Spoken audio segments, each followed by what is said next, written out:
रफीगंज विधानसभा क्षेत्र के पूर्व में 10 वर्षों तक लगातार जदयू विधायक रह चुके एवं वर्तमान जदयू जिलाध्यक्ष अशोक कुमार सिंह, जदयू के पूर्व जिलाध्यक्ष एवं वरीय नेता विश्वनाथ प्रताप सिंह, काराका लोकसभा क्षेत्र के पूर्व जदयू सांसद रह चुके महाबली सिंह के प्रतिनिधि एवं जिला प्रवक्ता राजीव रंजन सिंह उर्फ राजा बाबू सहित जदयू के अन्य पार्टी पदाधिकारी एवं कार्यकर्ता भी रहे मौजूद। ध्यातव्य हो कि इस आयोजित प्रेस कॉन्फ्रेंस में जनता दल यूनाइटेड के राष्ट्रीय महासचिव, बिहार सरकार के पूर्व मंत्री एवं विधान पार्षद भगवान सिंह कुशवाहा ने एनडीए नेताओं की खूब तारीफ की। बिहार के मुख्यमंत्री नीतीश कुमार द्वारा किए गए कार्यों की भी खूब सराहना की और मौके पर उपस्थित पत्रकारों के समक्ष प्रेस को संबोधित करते हुए कहा कि माननीय मुख्यमंत्री नीतीश कुमार के संबंध में बिहार का कोई भी व्यक्ति इतना जरूर कहेगा कि बिहार में माननीय मुख्यमंत्री नीतीश कुमार ने काम तो जरूर किया है। जंगल राज से बिहार को बाहर अवश्य निकला है। जहां तक अपराध की बात है तो छिटपुट घटनाएं हमेशा कहीं ना कहीं होती रहती है, इस बात से इनकार नहीं किया जा सकता है। लेकिन मैं भी 1990 के दशक में यानी बिहार के मुख्यमंत्री लालू प्रसाद यादव जी के जंगल राज शासन में विधायक रहा हूं और आप लोगों ने भी सन 1990 से लेकर 2005 के पहले तक का बिहार में दौर देखा है कि बिहार में नरसंहार कैसे होता था। वो नरसंहार अब एनडीए शासनकाल में नहीं हो रहा है। अब छिटपुट घटनाएं बिहार में होती है, लेकिन एनडीए शासनकाल में यहाँ कार्रवाई भी होती है। इसके बाद जनता दल यूनाइटेड के राष्ट्रीय महासचिव ने उपस्थित पत्रकारों को संबोधित करते हुए कहा कि अभी तो केंद्र सरकार ने अपने पारित बजट में बिहार के लिए 59,000 करोड़ रुपए का विशेष पैकेज दिया है, लेकिन आगे भी देखते रहिए कि बिहार की तरक्की के लिए और भी कुछ अधिक क्या क्या होने वाला है। बहुत कुछ विकास का काम होगा। इसके बाद जदयू के राष्ट्रीय महासचिव भगवान सिंह कुशवाहा ने राष्ट्रीय जनता दल एवं बिहार के नेता प्रतिपक्ष माननीय तेजस्वी यादव पर भी जमकर कटाक्ष किया। माननीय मुख्यमंत्री जी ने मुझे एमएलसी बनाया। एनडीए के सभी नेताओं की सहमति से, सर्वसम्मति से, तो मेरी जिम्मेदारी भी बनती है एनडीए की ताकत को मजबूत करने का। एनडीए में जो लोग हैं या जो इनके समर्थक लोग हैं तो कुछ ढीला हो गया महीर, तो उसको नट बोल्ट कसना पड़ेगा। कहाँ चूक हो गई, कहाँ दिक्कत हो गई, उसी संदर्भ में हम लगभग 3-4 जिला हमको लिए।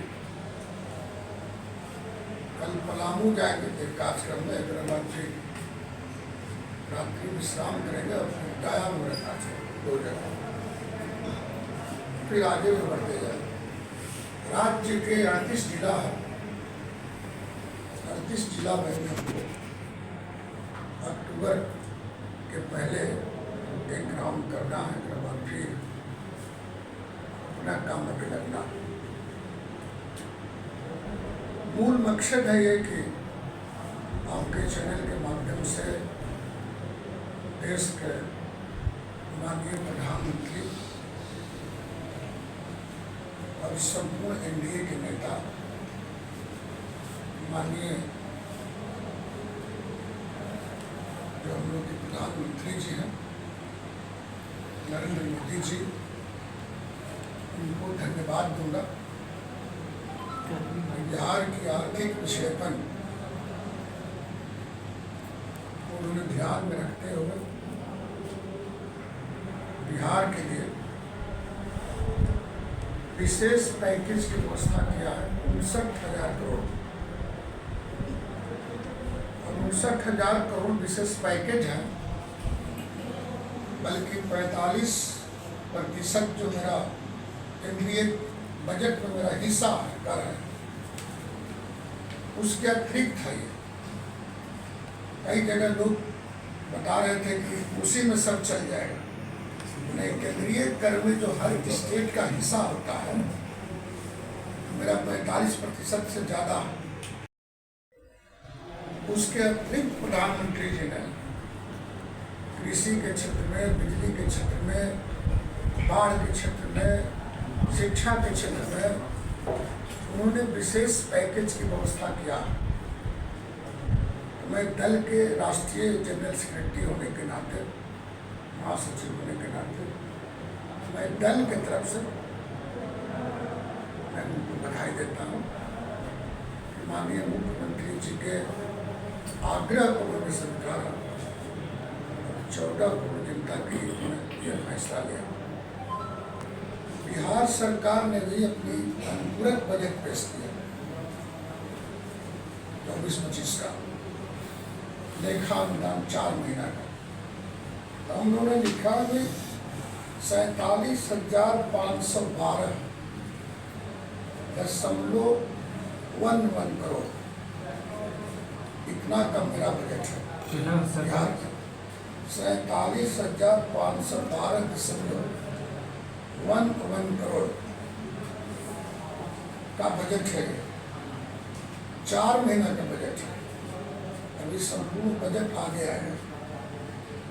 4 महीना में जो भी काम छूटल छाटल है उसको पूरा करने के लिए नीतीश कुमार जी ने जनता के सामने वादा किया था। हम लोग लगे हुए हैं।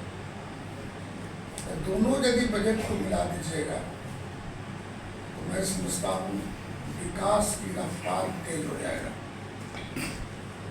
जो काम छूटा है उसमें हम लोग उसको पूरा करने में हम लोग हासिल करेंगे, आगे भी बढ़ेंगे।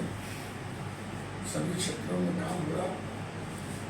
इस काम के लिए लोगों को उत्साहित किया जा रहा है।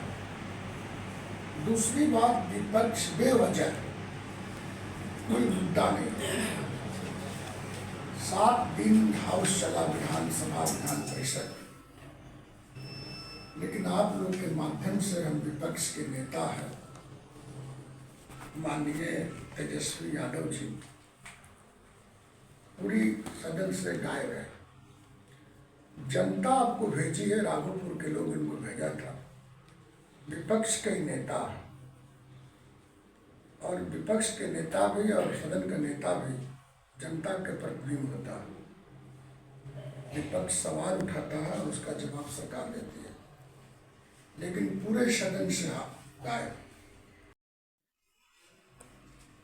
जनता के दर्द को निवारण करने के लिए हाउस में नहीं गया, सिर्फ नीतीश कुमार को और एनडीए के नेताओं को गाली देने के लिए गया। गाली की संस्कृति बहाल करना चाहते हैं तेजस्वी जी और लालू जी के लोग।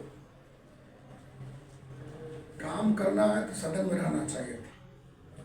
कौन क्वेश्चन आया, कौन क्वेश्चन नहीं आया, क्या आपका जवाब विपक्ष की तरफ से हो सकता है। तो उनको 14 करोड़ जनता की मोह नहीं है, बल्कि सरकारी पैसे पर विदेश में सैर करने का उनका शौक है। इस तरह के शौकिया नेता को बिहार की 14 करोड़ की जनता को जवाब देना चाहिए।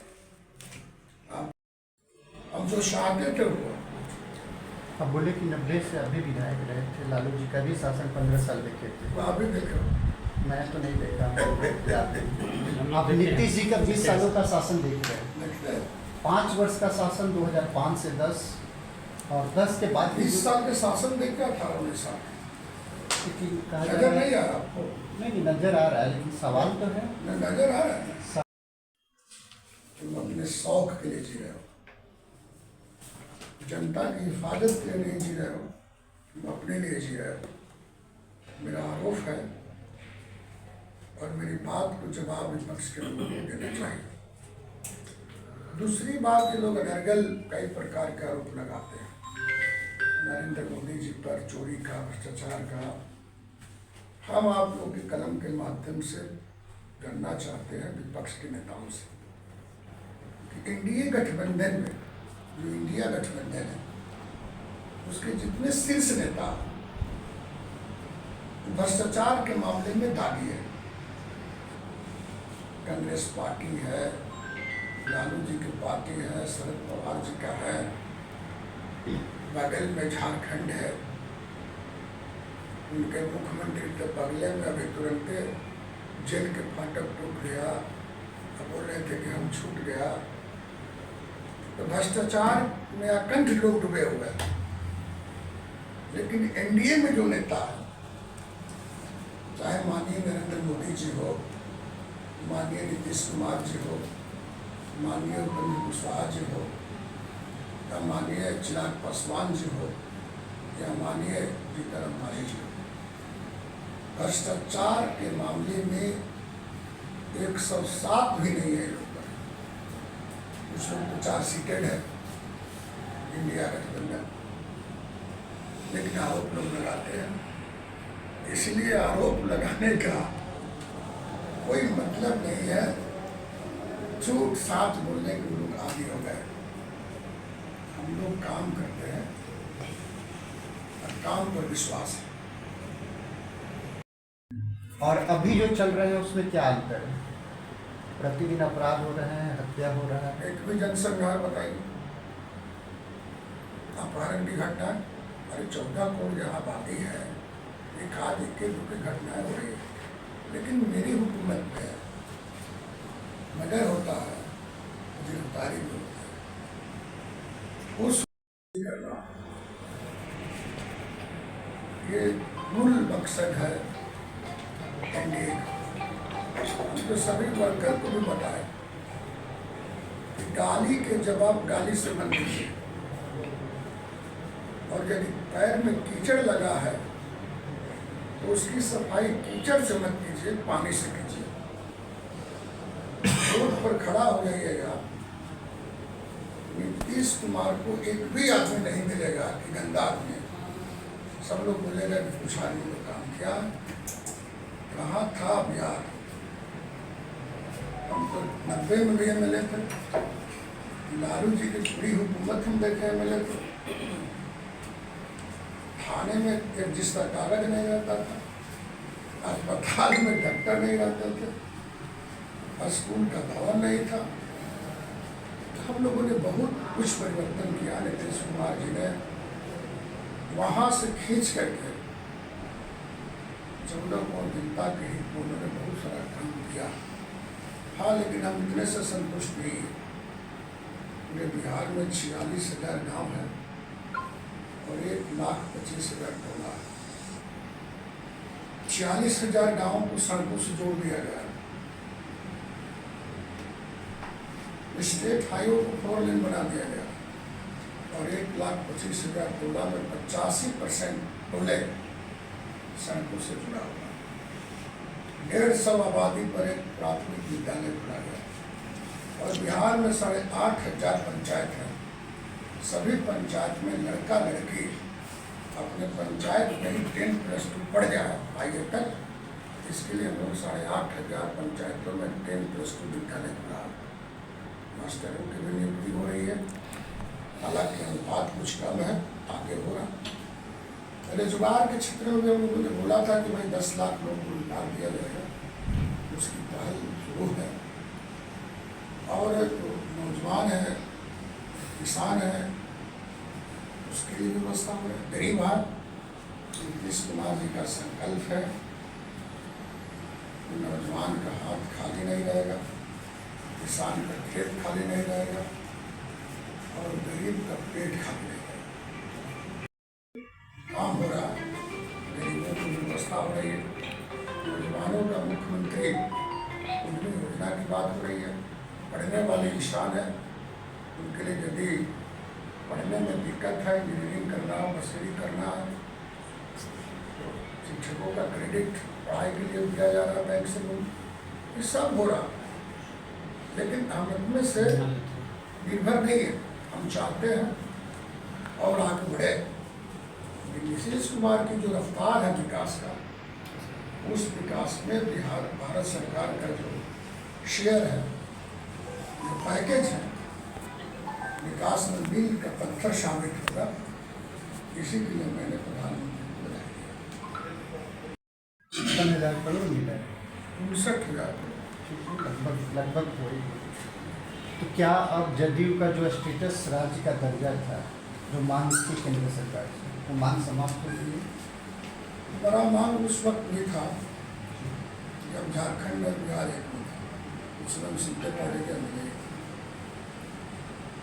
अब जो नीति बनी बाद में, पठारी हो, पहाड़ी हो, आदिवासियों की संख्या ज़्यादा हो, अभी हम लोगों ने जो सर्वे कराया, राजनीतिक सर्वे और आर्थिक सर्वे, उसमें 1% आदिवासी में आबादी है बिहार। गरीबी उसी के हिसाब से है, पठारी नहीं है, जंगल नहीं है, पहाड़ नहीं है, मानक में तो कुछ गिना हुआ। और ये जो नीति आयोग बनी हमारे पार्टी के लोग उसमें हेलन बाबू वरिष्ठ नेता है, मंत्री है सरकार में, वो भी उसमें मानक में फिट नहीं बैठ रहा। अब मेरे लिए कोई बरियारी कर दे तो अदर स्टेट तो झगड़ा कर देगा ना, देश से बिहार का नहीं ना, देश सबके लिए। 240 को भाजपा जीता है पूरे देश में, यहाँ पर 12 सीट पर जीता है। बदला किस बात है? राजनीति में बजट में बदला चलता है। विशेष फिर उपेक्षा तो हुआ, फिर कहाँ उपेक्षा? कोई उपेक्षा नहीं होगा। दर्ज रखिए कि कोई अंतिम पैकेज नहीं है, मैंने बता देते हैं आपको, अब कुछ नहीं बोलेंगे। अंतिम पैकेज नहीं है, बहुत कुछ मिलने वाला है, बहुत कुछ मिलेगा। 2005 में ऐसा भूल मत करिएगा, बस यही कहना आपको। गिरफ्तारी का तो नाम है, लोग भूल जाते हैं। मैं बात कर रहा हूँ आपके बजट की। बजट में औरंगाबाद बिहटा लाइन के लिए कोई खास नहीं हुआ। फिर आपका देहरी और रेल कारखाना जो प्रस्तावित है उसके लिए कुछ खास है। तो क्या यह माना जाए कि एनडीए गठबंधन औरंगाबाद और काराकाट में और जो हरा दिए गए, हार गए, तो हार का बदला लिया जा रहा है? आप जो है सबसे एक बात बताइए, आरा से 4 लेन ससारा और आरा से मुंडेश्वरी साहेबाद लेन में ना, अब बिजली जो बनेगा, पावर ग्रिड बढ़ेगा, यहाँ के लिए नहीं बनेगा। और चूंकि बजट हम पढ़े नहीं है, वहाँ सेंट्रल गवर्नमेंट का बजट हम देखे नहीं है कि जिला बाई तो नहीं होता, स्टेट बाई होता है। जिला बाई योजना उसमें नहीं है, कहीं कुछ नहीं है। पढ़े होंगे नहीं जानते, रेल लाइन के लिए तो लेकिन मेरे लिए जो पैसा दिया है सब उसी को बनेगा। तो बदला लेने वाले ही बात, कोई बदला नहीं लेगा, किस कीमत में छुड़िएगा नहीं। तो जब गलत वाले पकड़ाएंगे तो उसमें अरे छुपाया जाएगा, कुछ नहीं गिरेगा। अच्छा, हम बोले कि भ्रष्टाचार पर अंकुश लगा दी, अपना हम लोग अंकुश लगा के 4.5 लाख कर्मचारी को अधिकारी। झूठ नहीं गिरा ही जल्द दरक गया। मैंने ना झूठ गिरा तब हम डरक गया। कहाँ हम लोग आपके जैसे मोबाइल लेके घूमेंगे, कौन चोरी किया नहीं। अब जहाँ चोरा पकड़ा रहा, अब जांच होगा, पकड़ाएगा कौन ठेकेदार है, कौन इंजीनियर है। सैकड़ों लोगों पर FIR होने जा रही है।